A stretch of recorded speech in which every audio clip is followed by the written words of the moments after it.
Hi hello friends, నేను మీ Pavani Srikanth. Welcome back to my YouTube channel. ఈరోజు నేను ఏం రెసిపీతో ముందుకు వచ్చానో వెయిట్ చేస్తున్నారు కదా. నేను ఒక మంచి క్యాబేజ్ రెసిపీతో మేము ముందుకు వచ్చేసాను. మీరు కూడా చూసి ఇంట్లో ట్రై చేయండి. ముందుగా ప్యాన్ తీసుకోవాలి, అందులో ఆయిల్ మనకు తగినంత ఆయిల్ వేసుకోవాలి. ఇప్పుడు ఇందులో ఆవాలు, జీలకర్ర ఇప్పుడు ఇందులో పోపు దినుసులు యాడ్ చేసుకోవాలి. కొంచెం ఫ్రై అయిన తర్వాత ఆనియన్స్ యాడ్ చేసుకోవాలి.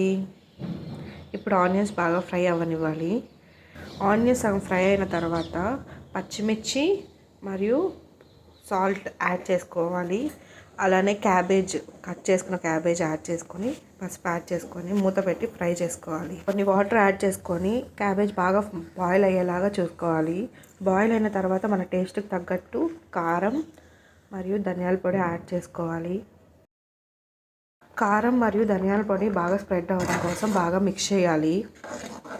ఇప్పుడు ఇందులో శనగింజల పొడి అయినా అనొచ్చు, పల్లి పౌడర్ అయినా అనొచ్చు, అది యాడ్ చేసుకోవాలి. లాస్ట్లో కొంచెం కొత్తిమీర వేసి మూత పెడితే మన క్యాబేజ్ ఫ్రై రెడీ అయిపోయింది. Thank you.